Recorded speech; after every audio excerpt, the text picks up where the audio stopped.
Today's episode of Up the Road is sponsored by Buc Da Barber and Just Us Cuts in collaboration with Downtown Barbers. If you're trying to get fly, make the appointment with the right guys. 863-623-6615. On another bus ride going back to prison. I've been thugging since a young and in and out the system. Yeah, my mama tried to warn me, but I didn't listen. Head up, 10 down, that's just how I'm living. On another bus ride going back to prison. I've been thugging since a young and in and out the system. Yeah, my mama tried to warn me, but I didn't listen. Head up, 10 down, that's just how I'm living.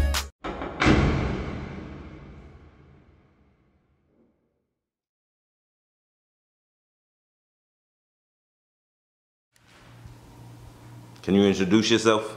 Yeah, my name is Preston Wiggins. Call me Buc Da Barber, Bucky Buck, Mr. Rewind, and now I'm known as Elder Wiggins in the church as well. So that's pretty much it right there on the names.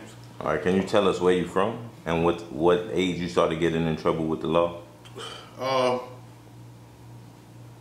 from Okeechobee, born in Belgrade and Pahokee, raised partly there too, and Oviedo. So I really ain't started getting like going to jail and really trouble to in my early, cause my old girl, she was a heavy hitter, man. My mama put that believing whatever, you know what I'm saying, it was just me and my brother, and like she kept our cousins and stuff, like cuz they stayed with us, you know, a lot of people. So I got in trouble in school, but for us, I didn't get into trouble till later on in life. Just to be 100 now, don't get that twisted. I just was smart enough not to get caught because my mama was gonna kill me. But I was with that fighting, stealing, just like I just didn't get caught because my first fear was my mom. But my first time getting in trouble in jail was around one of my homeboys out of college. And we get pulled over, he was selling crack. I wasn't selling crack. And somebody told him when the police pulled us over, he jumped on me because I'm the one got all the tats, and bro, he looked like a little boy. He said, "You in college?" I said, "Yes, sir." So I went to jail, but my dad and my mama, Mr. Eddie Jane, that's my stepdad, I call him Daddy, they came and got me, and that was like the first breath, and then from there, it was just, you know how it is. Got in trouble in high school, went to jail for a little big infraction. That was in '92. Then I was kosher when I came home from college, so my story ain't like everybody else's story, you know. My mom kept me in them books, told me about school, but we also came out of a hustling background. My mama's did hair, sold dope. My grandma worked in the orange grove. Her old man worked in the orange grove, sold dope. My other granddad, so I came out the 80s where the dope was what's happening. So I knew about kilograms before I really know how to count. I used to see money before I ever really seen, know what money value was, because money was everywhere. I mean, my uncles, my granddaddy, I knew about hustle before I knew how to count before I really know how to read. You know what I'm saying? I knew crack came, I knew what crack cocaine was. Every time I come around your city, friends, you know, getting a little crack, selling the little crack. I'm the first one bought my mama bought a TV for a $20 rock, 12 o'clock at night in the junior high. You feel what I'm saying? So, like, I wasn't no gangster like that, but I was just a bad little nigga that liked to just get money, be very mischievous. You feel what I'm saying? Start cutting hair at 11, getting $3. You know, my mama put in me, boy, you got to get your own money. I always said I was the man in the house, and my uncle, which is his granddaddy, step-granddaddy, I was prepared for prison before I was prepared for college. And when I went to college, I thought it was NFL. I didn't do the school thing, you feel me? I was trying to hustle reefer. I was getting reefer from the lunchroom, man, because he was an OG. He came to me like, "Hey, boy, let me holler at you." I said, "Yes, sir." He said, "Something different about you. Ride with me." You hear me? The old dude was a weed man, so I pushed weed on college campus. It was like, he was like, "Huh, this is what it is." "All right, Pop, why me?" He just said you was different. So I guess I just had that hustling spirit about me. Couldn't have in school, but you want to get to the prison stuff though, right? Or you want to? No, we go get there. I'm gonna ride out. Keep on doing what you do. Yes, cause I wasn't like that. You know, I was fighting school. I did all that. I mean, I wasn't no. My brother's artistic. And my cousin, I call her sister, was blind. She was like blind and autistic. So I was really one of the original niggas that rode the short bus to school. I didn't ride the short bus because I was mental. I rode because my brother and my cousin had to go to the same school, so I just rode with them, man. And that kind of threw me. Is I'm really like everybody on the bus, or I'm just, but as I grew up, I got in the other bus, but that taught me how to fight because they used to pick on my brother and Tab, you hear me? So I let them do all their laughing. So when I go back to class, drop them off to class, I'm coming back to see you. I don't care if you black, white, what was so funny? Boo-boo. So I stayed in the office for that most of the time in my elementary years, and then I was known that Buc don't fight. You feel what I'm saying? Period. And my brother and Tal was always to the blind school. My brother was always in school with me, so I had this protected thing about me. I'm going to protect not just my brother, anybody that was weak around me or I seen that would proceed with. I didn't do that. I can't stand bullies. I don't like bullies. I can't, because I always think of my brother. Even in the streets when I was serving dope, I seen that buddy was a little slow. You know, even though he trying, I'm gonna show him mercy and grace. I won't try and rob him, I won't try and introduce him. You know what I'm saying? Because I know he's slow. And when most people try and flip niggas that slow, you know what I'm talking about? Turn them out. So I always got this protected thing about what you can call them, the underdogs or something like that, the weak. So I don't know if that was a blessing or a curse sometimes, because I do. And I'm very emotional. I wear my emotions on the top of my skin, you hear? So if you offended me, I'm gonna scrape you. I'm gonna scrape you. I was a slime boss nigga. I got about 13 kids, 5 baby mama, child support. I came out the 80s.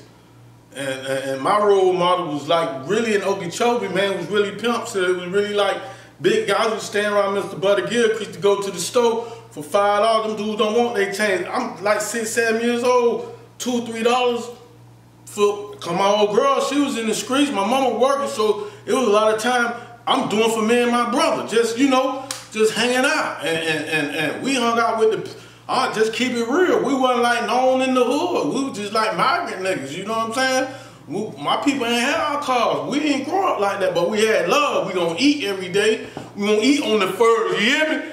Them stamps come in, the real stamps, not this card. McDonald's once a year, once a month, y'all feel me? I mean, it's cousin peeing in the bed, we all on the floor from Thursday to Monday, nigga, you hear me? And boy, you gonna eat one time, and you gonna eat then. You feel all that stuff, and we gonna fight amongst each other, you hear me? So, but we was slipping, you know, as we grow, and me and my family, we close like that. So, if you think about the 80s, I'm a product of the 80s, because the OGs will tell you, man, get them women. You know, have sex with them, have them baby, you know, get them children, be multiplied. You know, that's the stuff that get you some money, young nigga. I want to say other words to convey the actual picture, but I'm working on my grammar. You feel what I'm saying? Even though I love God, I do speak strong words from here and there. You hear me? But I just got to keep it real, because I want somebody, an older dude, getting out of prison around 50 like me, and you got kids. You can't just come back and be that dude daddy. You can't be little Amy daddy. You already daddy. You just got to play the part the right way, you feel me? And you're going to win your kid, but you come out trying to put down, that ain't going to work, buddy. So why was that, man? That just... Hold on, let me ask you a question. So would you say your upbringing, being around all the hustling and stuff, is what led you to hustling yourself, and was you against the 9 to 5, seeing all the hustling? I did that too, but when I was growing up, like my grandma, one time my grandma gave me $5. She was going to, she said, boy, you better go to Mr. Robin, buy you some candy and sell you some candy in school, because I ain't getting you money every day. That's my first introduction besides picking oranges, that I could do something on myself. I took the $5 and flipped it. And I was selling candy through, what, 5th, 6th, 7th, 8th, then to get in 9th. When I get in the 9th grade, me and Pap, you hear me? It's a little crack here and there and just going in lockers, you know, because mama ain't buy. I was winning choices in high school, you hear me? So my first pair of Nike came out of somebody else's locker. You get what I'm saying? Yes, sir. So I worked that way in Dixie. I was just, I don't know, man. I just knew about hustling with it. It's just easy. I'd rather go pick up cans and bottles because I can get a quick return. You see what I'm saying? Started like working, getting a job, and then everything I did got a quick return. And that's the addiction about being a street dude or a hustler, the quick return. And that's most of the time we get out of prison, we looking for the quick return. But boy, when you working 8 to 5, you don't get that quick return. You get it on Friday. You feel me? So it kind of, then when you look at a Friday check compared to how you hustle, you like, man, I get one phone call could get. So you really got to change your whole mindset of how you want to live your whole lifestyle. That's the biggest thing, because even now I really ain't got a 9 to 5. I'm a barber. I did, and I worked at McDonald's. We'll get to that later though. But yeah. So all together, how much time did you do all together? Prison time, I'm gonna say about 5 mostly. I went 2 times. I got 5 years with being in drug rehabs, mental institutions. You feel what I'm saying? Trying to play the system, but I wasn't nothing but like just a coke head and just got money and DJ. That's, you know, sold crack. You know, I rob. I wasn't no like a stealing type. I don't like to steal. I think, you know, stealing is bad. But I'd rather rob or take than like breaking somebody's house and steal something. Even when I was on coke heavy, only person I used to take it from out of my family was my brother. I ain't steal from my mama. Like when people talking about they was on coke, they used to steal their mama TVs and no, man, that ain't never crossed my mind. I got to go back to that spot. But my brother, I feel him because he's my what? My brother. So, you know, I come up, I'm going to shoot brother son back. But that's the only person.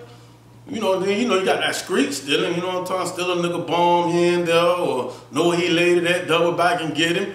You know, just keeping it real in the streets. It's just a part because nigga get me, I'll get you. And that's just how it was. Then once I started doing county time, I seen a different type of respect. And when I started doing county time in Okeechobee, I like 23, 24 years old, I started doing that 360. I'm jumping on a 360 so fast, that's just a year in the county. I'm gonna plead guilty. I'm gonna go in there with that. When I find out from Achille say, Jit, the best thing to do, go on and do a 360, get in the county. I'm scared. Man, I don't wanna go. But then it wouldn't think that's better, you're doing your time.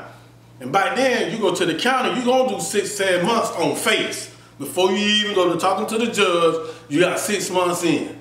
So you might well gonna do the 360. So I was doing them 360s all the time. Come home, do my thing, get locked back up. That happened so many, I go to a drug rehab or that. You get what I'm saying? Because I think I just had favor from certain people that will come and say, hey, look, this is a good character, good dude. I played football, you know, all that stuff. But it was something that's boiling up under my skin. When I turned to the streets, I was already in the street. I was working at a juvenile facility for 5 years before I even I walked off my job. I was working at the boys' school for 5 years under Miss Amanda Tummer. And something just got in my mind, so I'm finna be the biggest thug out there. And I tried to do it to my best. I didn't want to be the biggest plug, just the biggest thug. 2 different ideas, you know what I'm saying?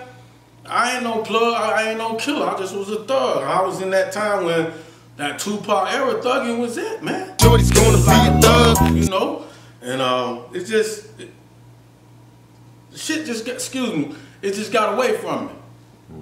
I wasn't what my mom had. I remember one time my mom asked me a question when she found out I was on coke. I said, "Ma, I do about this much time." What? She said she didn't judge me. She said if it was anything good, she'll contend. But that coke twisted me. You know what I'm saying? I went from booking, you know what I'm saying, to when I got on that coke, I introduced myself to coke. What's all this into it? Everybody was doing it. Boom, boom. And I loved it. And man, it took God to break that for me because that was my downfall. So when you got arrested and you end up going to prison, right? Mm-hmm. Possession of cocaine, resisting arrest without violence, violation of probation, what it is, attempted robbery with a deadly weapon, and basically something in prison. That was just crazy. Cowboy Pete is still the police.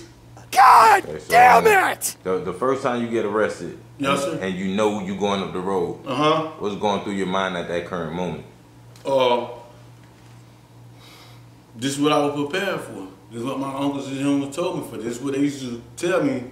So I already knew about the push-up game. I already knew to look in the mirror, grill, stay to yourself. So like I was saying, when I went to college, I wasn't prepared, but I was prepared to go to prison. So you would say that growing up, you felt like to become a man, you had to go to prison? That's right. That's 100.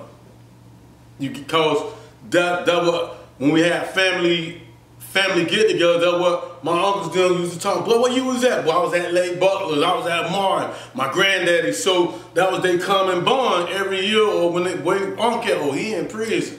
So prison didn't scare me. It was like, really, that was my college. Just to be real, because that was expected. In my mind, thinking, because every time I get ready to go to prison, boy, you the man of the house till I get back.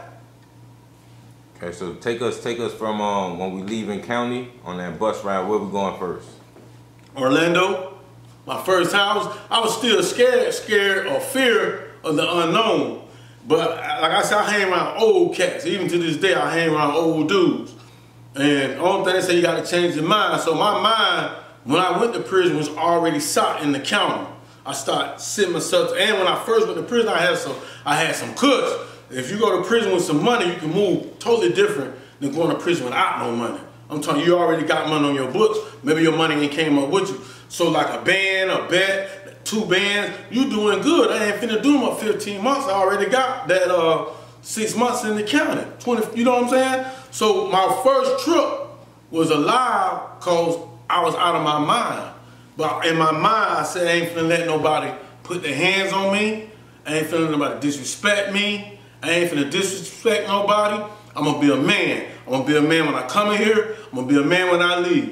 And the only way I don't leave, if I hurt somebody. Cause the only way I hurt somebody is they trying to hurt me. You feel me? But I had to program my mind like that from the county.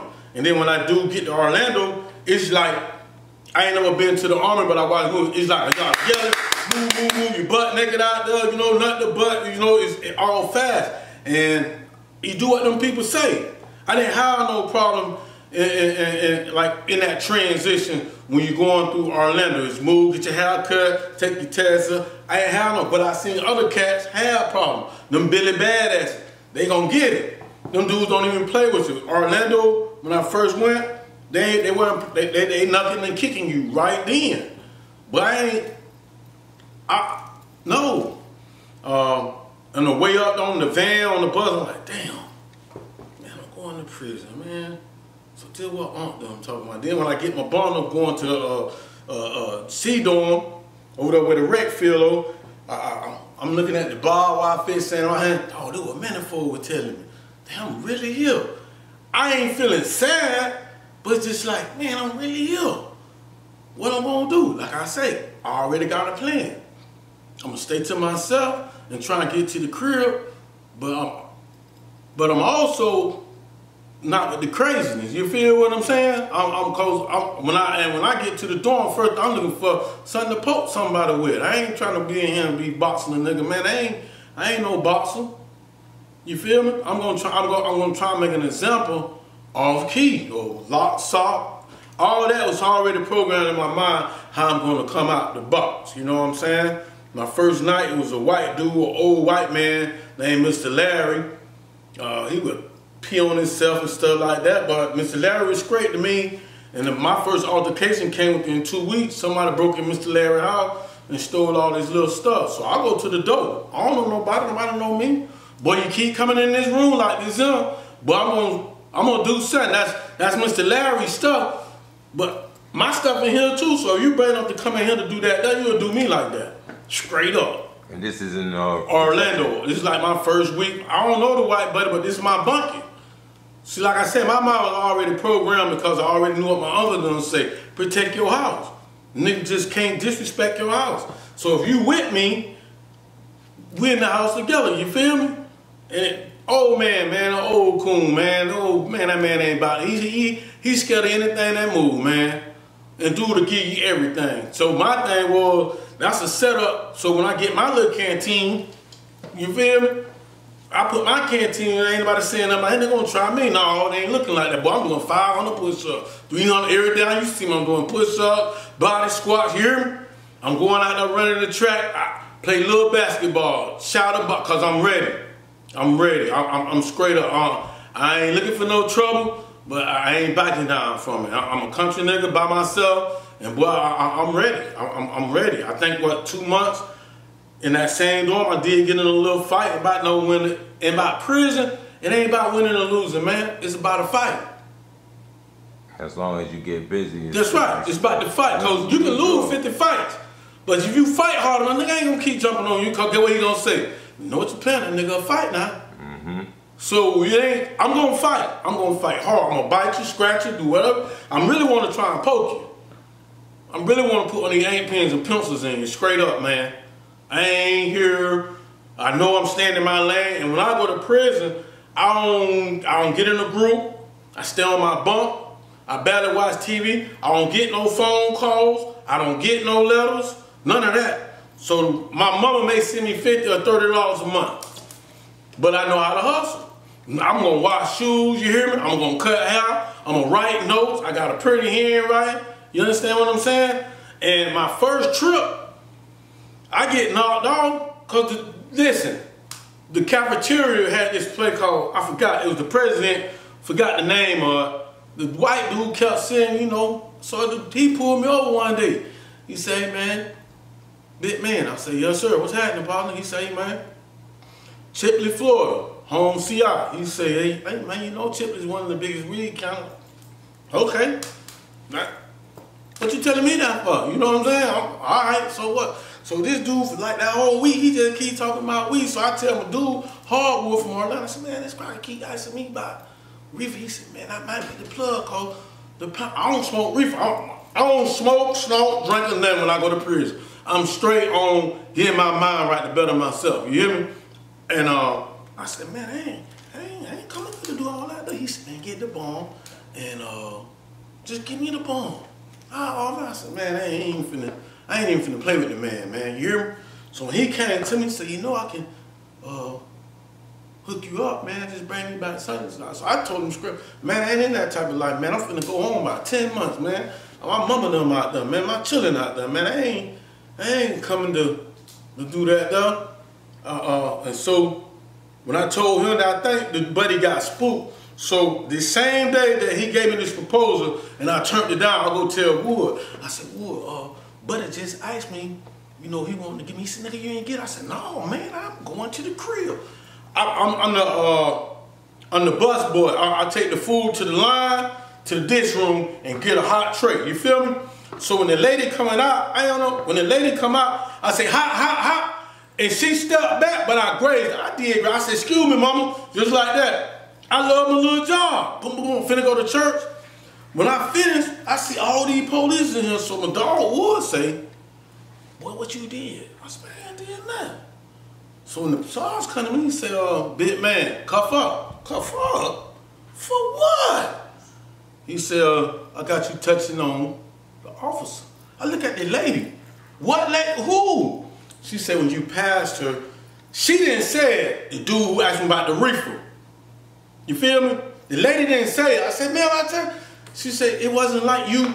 This was, you know, we're going through the door. I got a hot plate, beans in my hand. Hot, hot, hot. Cause when you say hot, hot, you get the runaway. When I say hot, I come out like this. I graze, mom. You feel me? There wasn't no like, excuse me, ma'am. You feel me? Look outside and put up the, and the white boy put me in jail, man. You son of a bitch! I did 6 months back there on that, and that changed my whole perspective again. And this is still at the reception campus? No, we at home. We don't. We at homes. Okay, I left from Orlando. Where's homes is that? Where's that at? Chipley, Florida. Chipley?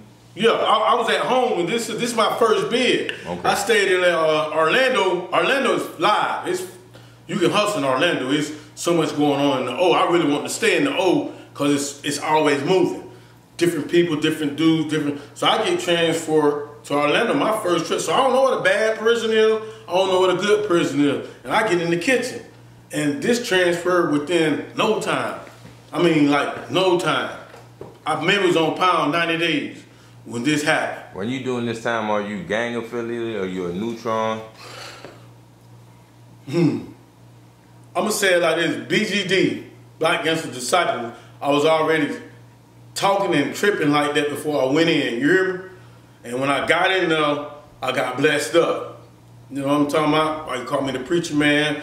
You know, get educated on Hoover history, and you know, and I was wild, and I guess, you know, you just know how to wild and when to wild. And like I said, I always hang with older dudes, so the older dude was like, come on back over here, big man, don't get in that big jet. Come on, we'll make sure you go home. I just like them type of dudes. I was just blessed to be around. You feel me? Cause like I said, I like to get messy and wild. Shit, I got money. I can hang out. It's live in our home CR. And they were cutting and doing what they do. You hear me? I don't gamble. Only thing I want to do is just get money, get swole, you feel me, and go home. But it just didn't happen. I got in 2 fights there. Like I said, it ain't about the win. It's about the fight. Because it's always 2 perspectives on every fight. You feel like you won, the other nigga feel like he won. You understand what I'm saying? What was the COs like that? Rednecks, boy this, inmate that, is Lower Alabama. They'll disrespect your gangster. But like I said, I'm not a pimping situation. I'm already programmed for this. How you doing, sir? Yes, sir. No, ma'am. Yes, sir. All right. And look down. You the man. Even when I talk, I don't use no hands. Just I put my hand behind my back. So my first rip, they thought I was a convict. You feel me? Because I had a mind of a convict, spirit of a convict.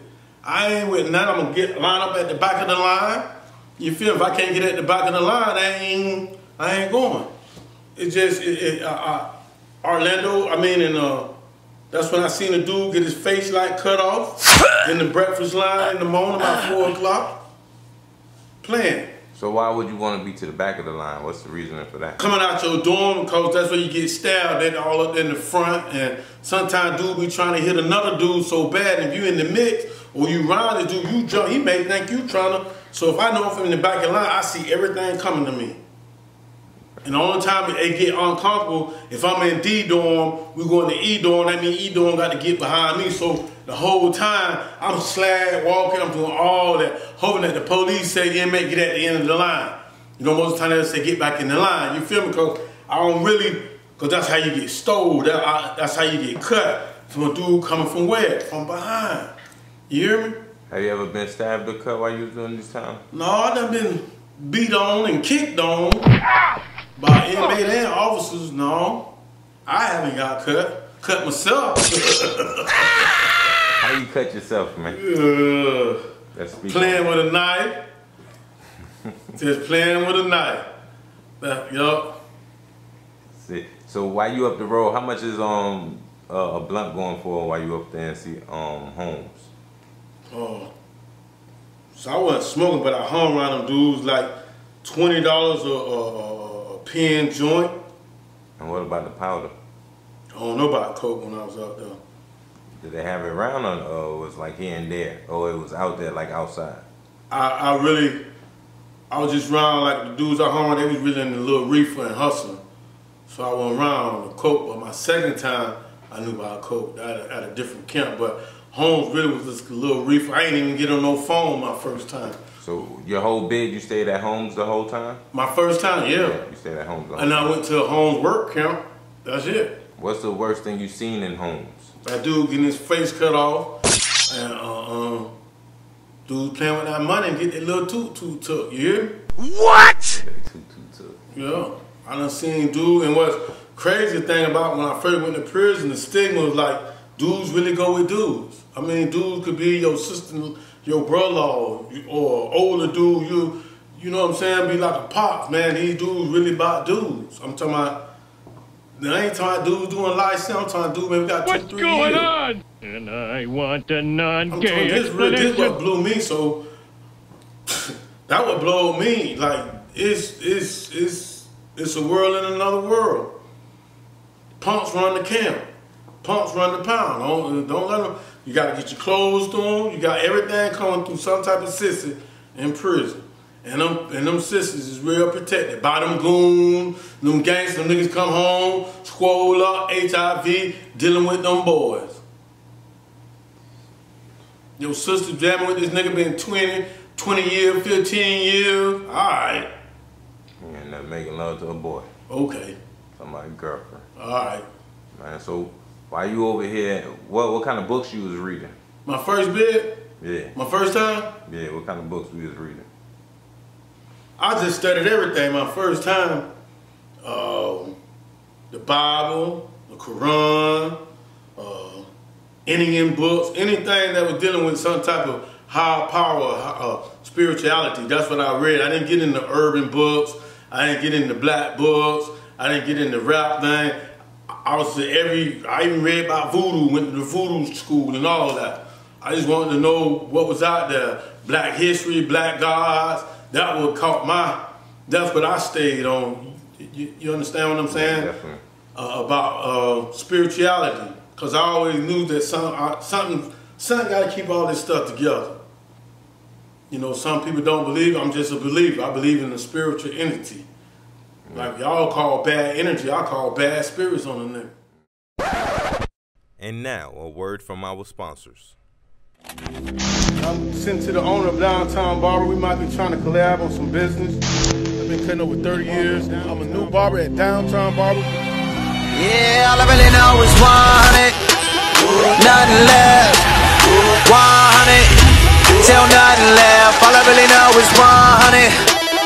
Nothing left. Till nothing left. All I really know is 100. Nothing left. I gotta put it on God. God has been filling my destiny, my dream. Licensed barber. And man, you wanna see the Fives haircut? The best environment for men. Come check us out, come down here and see Buc Da Barber Marcos, and we doing it. It's just Jesus and us. Everything you're going through is God preparing you for what you ask. And that plan is always in motion. All these little parts of the machine constantly working. Making sure you know exactly where you're supposed to be, exactly when you're supposed to be there. The right place, at the right time. All right, so when we leave homes, how long are we on the outside world before we go back in? 5.5 years, bro. I got caught driving suspended license, got on house arrest for a year. But my first time, when I left home, in my jacket it says I could never get probation because I don't do probation. I just couldn't follow the rules. And they put me on, I begged for house arrest because I just made a little lick. You know, to stay home. But I violated a month on house arrest and a year of probation. Dirty urine, all that. I was going to barber school and everything. I was trying to do right, but I wasn't doing right. You know, I'm still trying to slang coke and be an undercover gangster. But if I drive suspended license, 15 months, the dude told me if I try to try, I get 10 years. So, and my license was suspended due to child support. So when we go back the second time, we gotta go right back to Orlando Reception Center, right? You go to the county, then you go back to Orlando. You know, once you done been, I already knew how to. I just slid through Orlando. It was no problem in Orlando. I didn't get in. Orlando's always a fast pace. I work with Mr. Bullethead or Mr. Rain Man. He all the time he come to the door and want to shake down G-Dorm. So I was working with him. I was trying to stay at Orlando because you get hair grease. It was just so many different ways of hustling. And my second time, I ain't got no money. Now you gotta think, I left an old lady and all that. No letters, no mail. Every time I go to prison, I had an old lady now, a girlfriend, and had plenty of women. But how many ride with you? Never got a canteen commissary for nobody. I can count on my hand whoever looked out for me in prison. Fred Bradley, Abion Crowell, Sarah Mae Wiggins, Eloise Wiggins. And the only people ever looked out for me in prison or jail or any type of institution. That's Grandma, Mama, Slick, y'all know Slick, and Fred Bradley. That's it. I don't know how I feel to get no girlfriend, old lady letters. I don't know how I feel. My son, I think my son wrote me 2 times when he was a jit. But I didn't know, I didn't get that. I wasn't one of those, I did my time. I didn't watch TV, I do my time. I don't think about Chobe. I don't think about, like right now, I ain't thinking about what's going on. I don't want to think about what's in here because this what got to save my life. Mm-hmm. So when we get back the second time and we leave Orlando, where we go? Went to Lake Butler, stayed there a little bit. Then we back in Washington. How was Lake Butler for you? Because I've heard stories. Late Butler is non-tolerance, bro. I ain't had no beef though. Them white people got that thing over around like a real oil machine. If you act up wrong, you look wrong, they gonna go ahead and grab you. You hear me? So I was just there for a layover. I was just there like that for what, 3-4 days. Okay. But you can just tell how this thing is ran. Is zero play here. And then I end in Washington, Northwest Reception Center, Washington County, which is right down the road from home, Region 1, Lower Alabama. I was up there when the president got the black president. So I heard all that though. You hear me? About how was that different from Holmes? Holmes was harder because they ain't had no money. And Washington County, I had to begin to change in life. I had got saved. The Lord came to my life when I went to the prison the second time on the count on the floor. So I'm still aggressive, but I'm a different type of aggressive. You know what I'm saying? I know I'm aggressive. If I like you, can tell I'm aggressive. You know what I'm saying? So my aggression was different, and I was ganging. Then I was, time you couldn't wear red and choker. You remember that? Mm-hmm. You had to wear a Band-Aid. Meeting in Fort Pills, making the millions.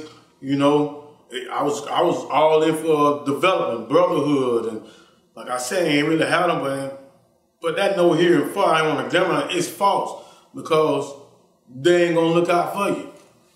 I don't keep talking about gang. I just name gangs to my son. You know what I'm saying? I even cover my own gang tax up. Because it's a lie. It's false. They ain't gonna give your mama nothing. They ain't gonna give your children nothing, but they'll give your old lady some meat. They ain't gonna give no money. They ain't gonna give you no sport. This is your boy. Your gang mama just did what you said, did bro. Nigga, that'd be your baby mama daddy, and you stand there too long. Hey, so that's this the type of stuff they really don't want to hear. Except for that one. Gang like that's fake my life. dad if you were a cat. How you can be loyal to a nigga you don't know, you can't be loyal to your mama? How can you be so loyal to everything in the world around you, a nigga you don't know, right? But you can't be loyal to your kids. You'll get this nigga your last $20 and won't take the $20 to go take your son to McDonald's. Preach that. Gang. So the big homie who you reported to, get what he doing though with his children and the money that you hustling for him. He treating his old lady right. He looking out for his mama right. He looking out for his children right. So you ain't got to wisen up. Nobody know my story. I don't like gangs. Gangs destroy children. You gotta look at another dude, you gotta call big bro, and you got a daddy. You got a daddy that done went through everything that this young nigga who you call big homie finna go tell you to break in somebody's house. When your daddy used to break in houses. But your daddy telling you get a good job, son, get an education, son. But you loyal to that. Let's be real, man. Them women, you can kill that. Them women be knowing. So what was the change that made you want to leave the gangbanging alone? I seen the fakeness. When I start opening up the Bible, they say Jesus, Yahshua. When I really start sitting down, after the Lord showed me, the Spirit came on me. He's like, I don't want to live. I ain't did cocaine no more. You hear me? I'm still aggressive. It's just something, you know what I'm saying? I don't like all them different women no more. You feel what? It's just a lot changed. And when I go to prison is just like anywhere else, bro. It's a small world. I met dudes who I was hung out with my 5.5 years at the first camp. Guess who I see at this camp? Some of the same dudes. You hear me? So if they the same dude, they doing the same thing. I ain't on that. So I had to get beat out. 3 dudes. I like open bay. I don't like closed on. Why you like open bay over closed on? Because I can move around. I don't like to be caged up. Okay. But if I really do my time, if I got time, I'd rather go to the box and do my time. If I can't socialize enough, I'll just go and just take me to the box. Just take me to the box. Because I be trying to get my mental right, bro.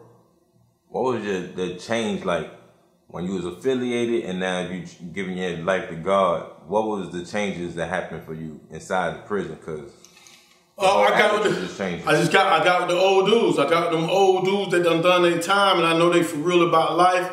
And now they shot callers, you hear me? But that's who I just ran. I ran with the older cats.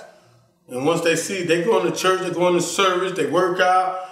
They 60, 70 years old dudes, you know. And then once I go to come on, youngsters, let me talk to them. They just kept a Bible on me, got a different spirituality. They just said, we're going to make sure you go home. And I had to get rid of the gang life, just stay pure as I can, as solid as I can. And I stayed disciplined when I didn't have no discipline. That's the main thing.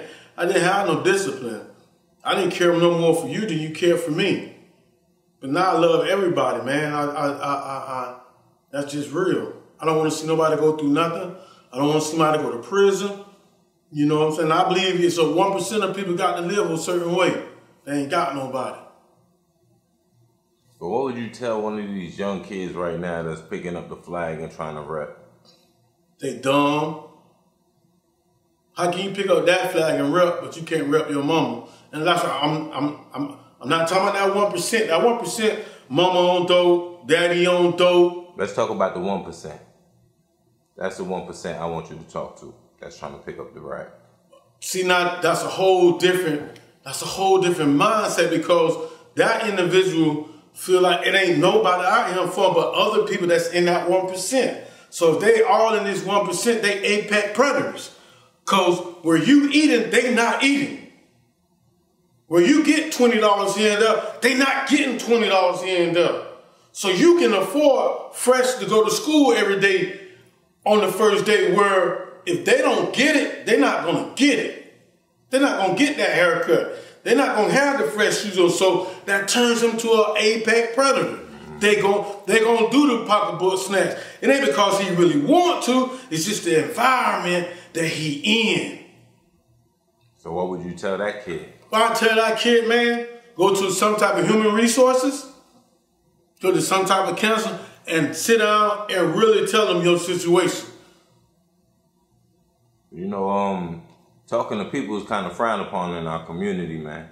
Right, he like, yeah, see, you telling me because of high knowledge, high experience, high education. So I'm educating the brother. My situation this bad, and even the people that like me and you, if we know a little kid really in this situation, I'm going to report it. I'm going to get that child some help. Because I know 10 years, God ain't going to let me see this young man in this bad a situation and I don't have some type of say-so in this young man's life. Hey, I know he got a grandma that's doing all right. I know he got an auntie. I know he got a brother that's doing all right. You feel me? So with that being said, we get him, move him out of this environment, and now we got to get him some type of counseling because his mental is so jacked up as a young age. He's really aggressive.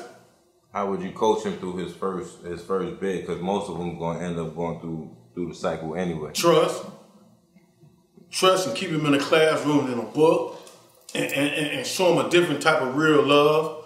Not that love that, you know, you do this for me, to do that for me. That's love. No. Little brother, you rolling with me. I eat, you eat. And I'm going to teach you how to fish. You ain't got to rob that white man for that bag. Learn how to use this razor and comb. Learn how to buy you some bleach and be the bleach man. You feel what I'm saying? Definitely do. So what's some of the most creative stuff you've seen over there? Because, you know, in prison... Oh, sewing. I done seen dude take a toothpick thing and make a sewing where he sewed clothes with. Take these type of threads and sew it and repair it. I mean, it's phenomenal. I seen dudes take little cardboards and make whatever you want. Drawing. I seen dudes dunking on 15-foot goals, man. I mean, it's crazy what the mind can do. I done seen dudes make tattoo guns out of anything. Anything that can vibrate. Just even the chemicals of the tattoo, these prison tattoo, even with the ink that they come up with, it don't leave you. But ink on the street, you may have to go get re-hit sometimes. So their creativity, man, is like out of this world.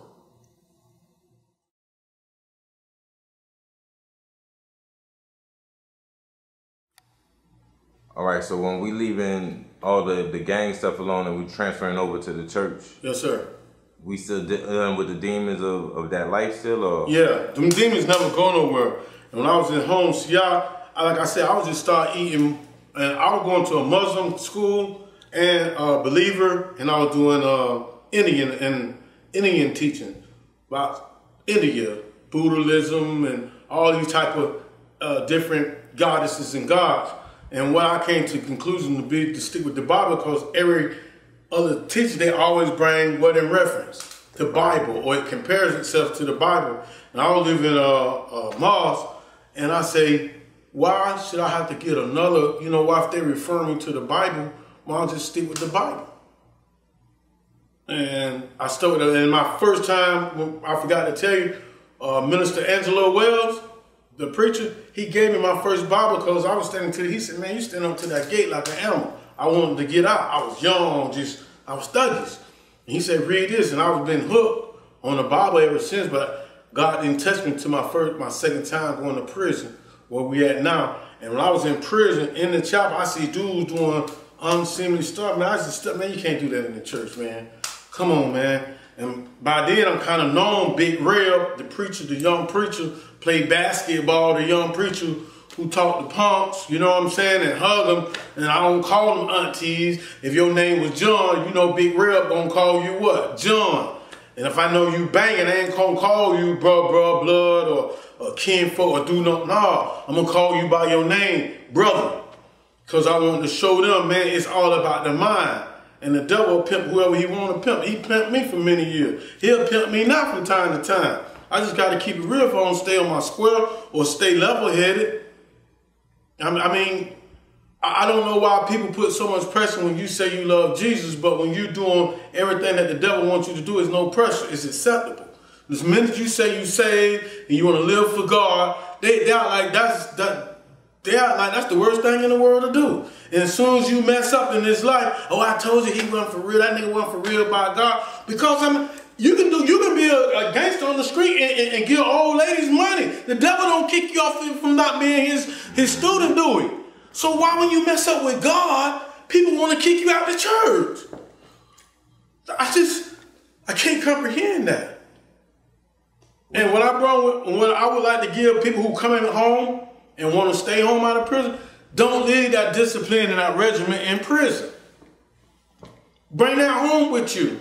Because now you're going to go back to that. You're going back to prison. Why? To get what? Disciplined again, knowing to work again. When you can bring all that. That's what I did this time. This is why I stayed out. Besides God, right now, when I leave here, I'm going up here to the commissary at Super Walmart. I got my list in the car. I'm going to get what I'm supposed to get out of there. Go get my detergents, my caustics. You hear me? I'm back in my dorm. I might not go nowhere for the rest of that day. Where did I learn that type of behavior from? Prison. So when these brothers come home, they very disciplined. They just refuse to discipline now. Nigga, I'm free. You ain't got to do that. Nah, nigga, that kept you safe in prison. It's 70-something people in one dorm, right? If me and you don't like each other, we ain't never bumped head, we ain't never spoke. How can I get along with you for a whole year or 2 years in a dorm? I can't get along with a nigga in this free world. I can't get along with a nigga on the block. I got to kill him, but we in prison. Me and you got beef, and we never bump heads. It ain't number, or what? 1, 2 rows in the road. How can we avoid each other there, but on the street, I got to kill this nigga? That don't mean that you're a coward. I'm disciplined enough to know this dorm or my rec yard is Okeechobee. 987 Northeast, that's my dorm. My work job is downtown bars. And they'll tell you, I barely talk. Discipline. I'm going to speak to you. He been in there, blah, blah, blah. But most of the time, I'm still, prison is just me. I'm not prison in my mind. But what I mean by you got to take the discipline. You've been getting up for 10 years. 5 o'clock to go get breakfast. You mean to tell me you can't get up at 6 o'clock in the morning to go find your job? There's a kid right now watching this. He's waiting to be sentenced to go up the road himself. What would you tell him? What advice would you tell him about what he's about to witness and experience? Don't fall into the lies. Don't go that sissy route. You gonna get into a couple. You gonna get in some fights. Fight real hard. Take your consequences. Come back. Ask the nigga, can you live on pound? If he say you can't live on pound, bump him again. Cause once you get you in a couple of fights, dude, see, you ain't never gonna have to worry about that no more. Educate yourself, my brother, little sister. Get in a book. Work on your case. Get your mind spiritually right. Whatever you want to say, I'm saying Jesus. Something that elevates your mind. Get with some big homies that ain't got no sissy tendencies trying to trick you. Take your time and evaluate yourself, homie. Read, bro. Leave gang life alone. That's what probably 9 out of 10 got you in gang life. If you scared to stand up by yourself, you're going to fall for everything. I'm going to stand on all 10. I'm going to be a man where I go at church, on the corner. I'm going to be a man. When my mom left me, she told me to be a man. So little sister, you ain't got the trick. Just like what you finna get into, you're going to get up every morning, they're going to give you a job. Come home with that same tenacity. I used to walk. Yep, you said one of your hobbies was cutting hair in prison. Yes, sir. And I know one thing about you, you would go up to like some of the juvenile detention centers and things like that and cut hair sometimes. Yes, sir. Let me know your journey into getting into your own business. Okay, I was cutting hair at my grandma's house as a little private shop. Then an opportunity came for me to get my license, and I called some dudes, some older dudes. They looked out for me. They helped me and my cousin. They helped out and we paid the tuition straight up. I passed that course. I did 2-3 years just cutting at my house because I was working at the barber. I was working at the hospital. And then I had a time frame I was going to work at the house. I said when my last kid turned 18, I was going to go older and do my own thing. And I went around everywhere trying to get a job for being a barber uptown in Okeechobee. The only person gave me a chance was Downtown Barbers. And I rented a chair for him. He showed me the scissor game and I've been cutting. And I think, man, this is the best move. And now I'm in the process of getting my own barbershop, Just Us Cuts. You learn from every mistake, just like prison. You know, I got to roll with this punch, but I've been dealing a bad hand in it, but I'm invested. I can't pull out of this investment. So that journey in all itself is just God. I'm just staying disciplined. I got to say that's what it is, man. Even with what y'all trying to do, you got to stay disciplined and don't change what you're doing. It's gonna blow. It's gonna blow.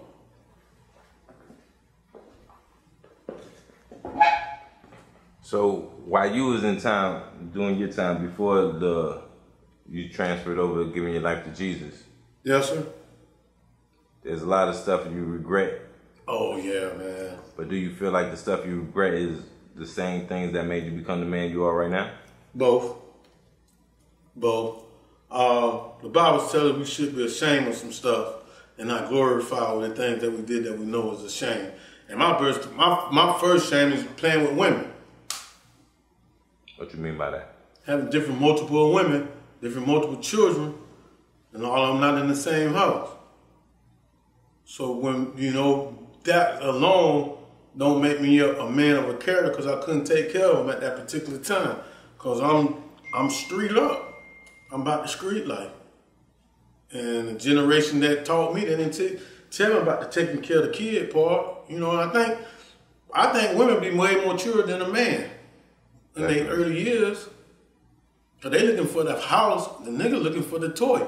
Because they been playing house since they been a baby. They get baby dolls, cooking materials, a baby house. We get guns and games and bicycles and motorcycles. So when you get with a woman in your young years, what mama them done taught you how to play? Games.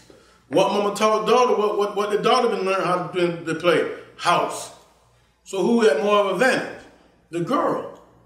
So I tell my son to play house. Play house. So, while you was away, how old was your oldest? While you was away during this time? When I first went to prison, my sons, they was in elementary. My babies was babies. That's Sir and Preston. My oldest two and Devin Young. Them was my old. They was like 10 and 11 years old my first time. My second time, they were like 13, 5 years old, so they were like 15. Busted. I got like 4 different sets. When I came back this time, they were like 8, 9 years old when I came back my second time. And that's what I want to talk about too. When I came back to my babies, my older boys, they already had no prejudgment. You feel what I'm saying? So it was just time of them maturing. You know what I'm saying? I seen all of them graduate, all of that. But I want to talk about my baby, them Bucksters. I had to let them young niggas get off on me. Like, tell me how they feel, you know. Put they raw, nigga, you wasn't there for me, all that. I took that, I cried. But I know this is a process because I want to save my kids. Because I know gang life out there, dope out there. I know the devil, I know they want my kids, they want my offspring. So I took all that, and I used to fight with that. Man, I'm gonna leave these niggas daddy. And God had to tell me, he said, you already they daddy. You don't have to fight to be their daddy. Mm-hmm. So what I'm telling a dude who trying to make their relationship, if the dude already grown, you still gonna be his daddy. You just can't control him. You can't, nigga, you can't do that. Like my boys, I couldn't do that. I tried to do that muscle thing, but they had more valid right than I did. I wasn't there. I couldn't what excuse doing drugs and doing that, but I wasn't there. Right or wrong. So they got their own personal emotions that I let them get off on me. It broke me, but it also brought us like this in time. You feel me? Because once I say, hey, I'm gonna be there Thursday, nigga, I'm gonna be there Thursday. All that started making it play through time. And right now, man, all of my kids, we like this. They said, Dad, you done changed. But it took me to understand that I had to draw them with love and kindness. And once I let them get off, it came to a point where I said, hey, that's over with now. That's over with, son. That's over with, daughter, because why? I'm doing my best right now. Now, you got to see for what I'm doing today. Hey, I might say amen, right or wrong, you feel me? Because they from different families, different homes, different background. Everybody got different stories about me. So now I let you treat me like everybody else been telling you. So now I got to show you who I am. I got to be there. And to me, my kids need me more now than they did when they were 10 years old. Yeah, because this is the most crucial time, man. 19, 20, 21, 22 years old. Got daughters, got girlfriend, on weed. Got gun life on them. They got gang life trying to get at them. They got all this stuff going on. You hear me? Like my son was going through it yesterday. I was at church. He was talking to his home. I went and picked him up. He said he was just mad about some situations. He said, you know what? I'm talking to you. You know who I'm supposed to be calling? My daddy. Man, that blessed me up. That made me so happy. Because he said, Dad, I know you don't keep it real. You done been through this stuff. Some stuff you got to charge it to the game, son. It don't matter what you look like. Just charge it. Be quiet. It'll pop up.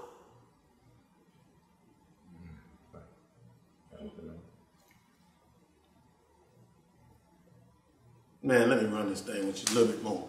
Since I want to talk to him. You hear me? For real. That's better. Listen, y'all. I don't know who this may be touching. You hear me? If you coming out of prison, do not leave the discipline in prison, bro. It ain't over. It's hard. Yeah, it's harder. But nigga, it's hard in prison. You made it, right? You out. You're on the free world. Some of you might not have that mama house to go to. Some of you might not. Some of you might have to go to the halfway house to live. You hear me? Save your money. When I came home from prison, I knew I wasn't going to the streets. You hear me? Boy, I walked to McDonald's. I walked to every job in the rain. I used to see baby mamas ride by me, homeboys ride by me in their car, cold as rain. You hear me? It made me. It made me because I knew one day if I keep doing what I'm doing, I'm going to get a car. But what I do with my car, I turn around and pick niggas up. But if you going to work and we in the same, but you got to ride, you ain't need no gas. Listen to me, man. The only way that you're going to win in prison, because you asked one dude if you could change prison, what would I change? Education. Let them boys come out with semi-truck driving license. Let them boys come out with barber license. Let them boys come out with painting license. Let them boys come out with culinary art license. Give them something that they can tangibly go to. Okay, they come on to probation. The probation officers should already have jobs lined up for these brothers. You just don't tell me I'm on probation and now I got to pay $150 a month and I've been locked up 10 years. How you even know I got the capability to fill out this paperwork? Probation officers need to do more with what's on their plate than just violate the nigga. Give a nigga an opportunity. Okay? Let him cut the grass around your yard. Do you have a lawn service in your book? The probation officer should have some type of work thing. To help a brother out for that one who's saying, man, I ain't going back. I'm determined not to go back to prison. I got a suit and a thing in my lock when my kids be talking crazy. I say, here you go, that's what they're going to give you. We can do this, man, but you got to change your way of thinking. You can't look at a paycheck and think about hustle money. It ain't going to match. Never does. You're going to get more on the hustle money now. What you do, you get your paycheck, and I ain't talking about selling dope. Get you a lawnmower, bro. Get you some paint brushes, and let it be another hustle. See, a hustler don't have to break the law to hustle. You create opportunities to hustle. It's the 2021, you can make t-shirts, hats, pants, tennis shoes, jewelry, clothes. You understand what I'm saying about the hustle? Even with that, this is a hustle. It's just how hard you push your product. When you on the crack street, you got to push that crack. You got to be the first one to the car till you get you up some clientele. That's when you can sit back. But when you jump off the street, like when I came home, I went to work. Boy, I go to a person's job and say, hey, you my boss. Every day. We're not hiring. You hiring. You just don't know you're hiring, but who your best worker here? That's how I'm going to beat him or I'm going to beat her. And I meant that. Every day. That's how I get me a job. Because I knew I wouldn't want to sell no crack no more. I don't want to rob. I don't want to steal. I don't want to swindle women out of money and that. I'm going to stand on my 10 toes and work, bro. I just see my paycheck and cry, how is this going to work? But it worked. It worked. It's a proven fact it worked. I'm proof that the system worked if you work the system. Get out of the cracker trying to hold me back. Nigga, you hold yourself back. Because you still thinking from block to block. I'm thinking nationwide now. You feel what I'm saying? I ain't just thinking just in the neighborhood no more. Because the neighborhood going to keep you starving.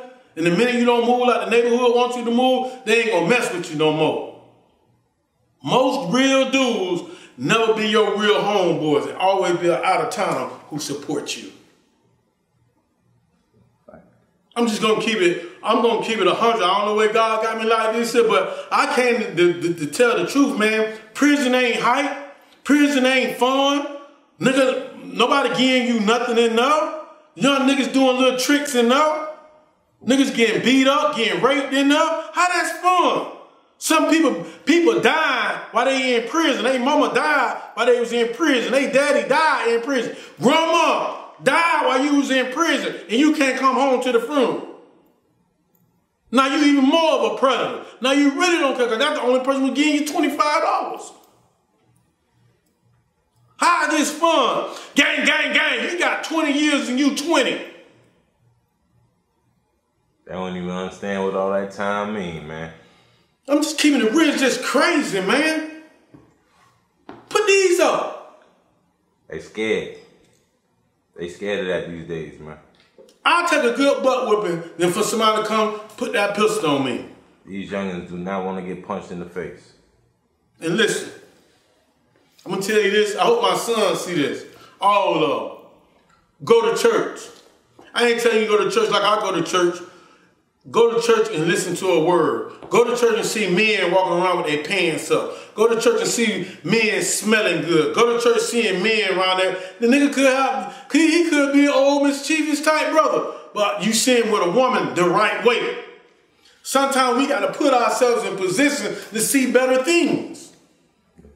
That's why I don't like Okeechobee County. It's 2021, we still using our houses. I'm the one who got the outhouses out there. You see how they trying to keep you weighted down? They're tearing down our communities, but they're not building nothing up. So if we as a culture of people never see nothing build, how we know it's a better? But if you purposely put yourself in a better predicament, and because watch this, after this interview, more producers gonna start talking to y'all. They're gonna find y'all. Cause y'all gonna be on the same wave, and then now you see, oh, this how they do this, it's gonna make you wanna what? Broaden your horizon. You feel me? But if you're not there and you're not trying to get outside the hood, you only got a hood mentality. The hood don't like the hood no more. Hood. I don't say hood, I say community. Hood, what is a hood? Hood rats. Hood rat, it's a trap. Let's get out the trap. You can start off in the hood, but go uptown. It's more than just black people money we can consume. Just like other cultures want our money, I want their money. You feel me? Because all that gonna generate some say-so about who you are. Right or wrong? So when you get out of prison, you gotta be aggressive in a positive way. You can't tell your dream to dream snatchers and dream killers. You got to hold that thing to your vest. You slept on that in prison. I can show y'all some stuff I used to write Just Us Cut and highlights how my barbershop gonna be. You hear me? It's just starting to manifest over 20 years ago. Because some people thought I'd be dead, someone with AIDS or someone in a crazy house. My daddy died in a crazy house.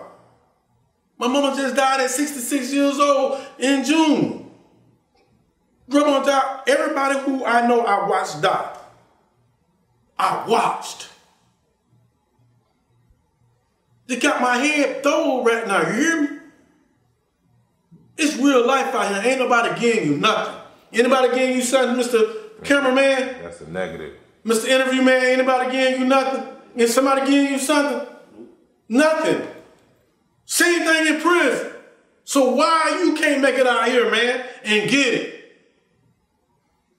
It's everybody's fault. But your fault, but you don't want to stay in the bed at 12 or 1 o'clock, bro. It's these women's fault. Soon as my daughter bring me a dude with his pants way down his ass, excuse me, Lord, I tell them, they ain't the man for you, baby, because you got a little girl, you got a son. How can you date somebody that you keep telling your son to pull his pants up, but you date the nigga with his pants down?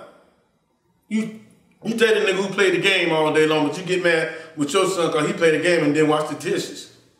But the nigga been home all day. See, I'm in real life, man, so there could be a part 2, part 3. We can do this because I'm 50 and I got experience on how everything to do what's wrong. I mastered that. I'm trying to do everything what's right now in life. I'll take the shorty on the stick, man, just to not defend you, but I'm going to tell you the truth. I know how to convey my conversation, let you know how I feel without trying to fight you or stab you. You feel me? Bro, you disrespect me. I don't even play with you like that, bro. Why you play with me like that? Why you disrespect?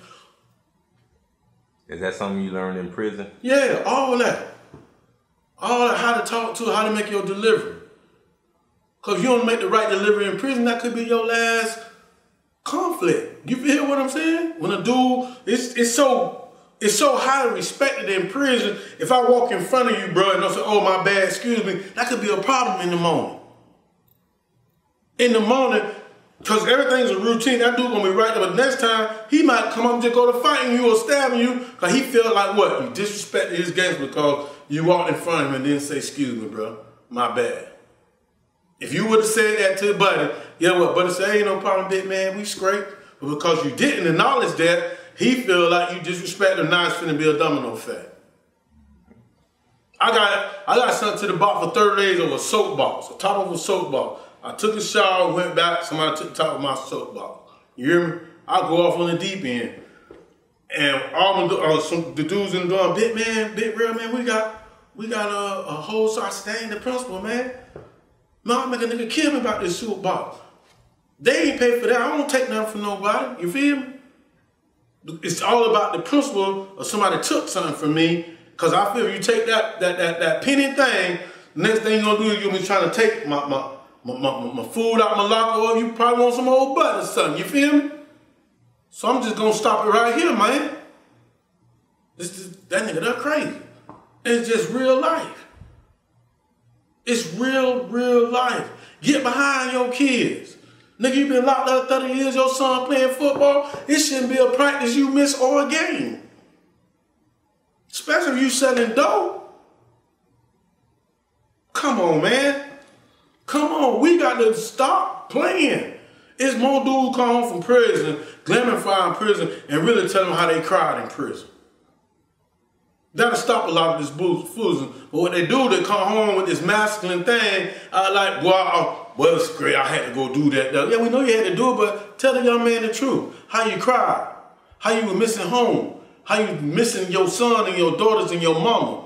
Some days you woke up, just want to tear up shit. Excuse me again, man. Y'all already said that now. You hear me? And then you come home like that. If you ain't getting no counseling, I go to counseling. I go to therapy. Because I wake up with rage. I wake up with violence in my heart still sometimes. I want to just tear stuff up. I go sit down and talk to these people. That's me on. And then I sit down. Just what you doing. Give me a different perspective. I leave out of just happy. Thank you, Lord. We as black men got to get out of the box that we don't need no help. We scarred. Most of us been raised by our grandma or our mama. Our uncles usually been in the streets. I'm talking about my age. You feel me? So some of us been tampered with, played with. It ain't got to be by a man, older women. You was young. It works both ways. Rape is rape. You understand what I'm saying? So now you don't look at as a woman, as a wife, you look at her as an object, because when you was 6, 11 years old, the older woman was doing stuff to you. You understand what I'm saying? So when I'm saying now you grow up mentally like this, when is that ever going to be fixed? When you truly can be intimate with your wife? Because you ain't dealt with the trauma that happened to you when you was 10 with an older woman. I'm talking good right now, man.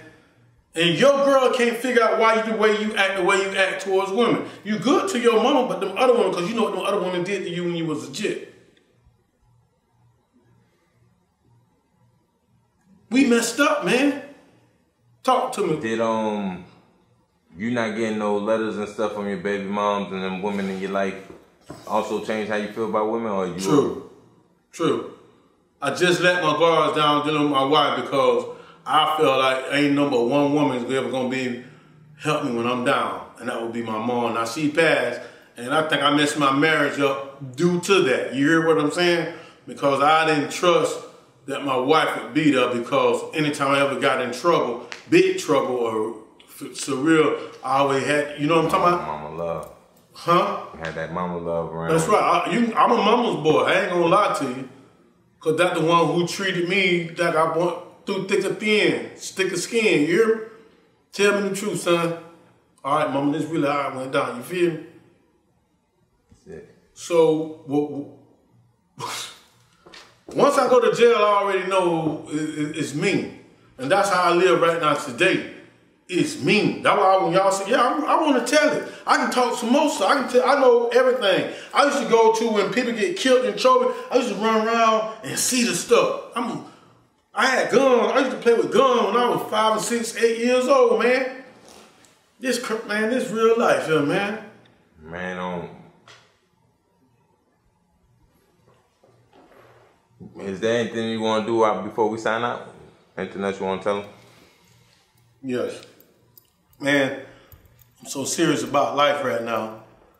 For if you coming home from prison or you home and you in transition like, dang, man, should I do this? I'm going to tell you to think hard, pray. I'm going to say this, go to church. Get you a job, bro. I know what you're saying, McDonald's don't cover the bills, okay, but when you worked in prison, that little money you scratched it. Scratch it. Don't live like your homeboy who balling. Don't do that. Because you don't want to draw 65. At least I can get $400 a week. Get old girl something till you build up. Save your cash. You can't make that big transition, man. Don't try and be a baller when you saying you don't want to do that. I don't watch BET. I don't hang around balling type dudes, not because I hate them, because I know what I might want to do. You feel me? So I stay in my lane, just like prison. You can ball till you fall. I ain't got the ball because you go buy a motorcycle, and I ain't got to buy no motorcycle. I don't live for them no more.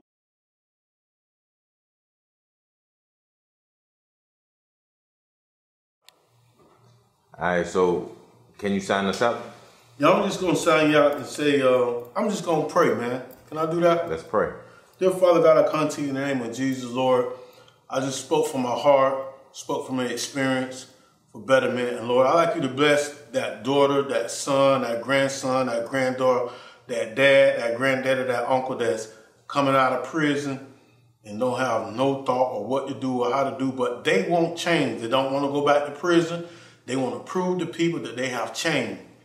And Lord, I want you to bless that person and open up their door, bless them with the Spirit of God, because I know they have the knowledge of God, but now it's time to put all that knowledge and experience in the real world for us not being in prison. And bless his children to see them as a dad and not as a deadbeat dad, because they don't know his story. And Lord, just bless them with strength and bless them with wisdom and understanding, Father God. As I signed off from this video, hope we'll make another video and the time come that, Lord, on the next opportunity, God, bless them, show them favor. In Jesus' name I pray, amen. Amen. See, I get guap, get it, I won't stop to get in the guap, getting, I'm with it. Keep a bang, bang, boogie, I'm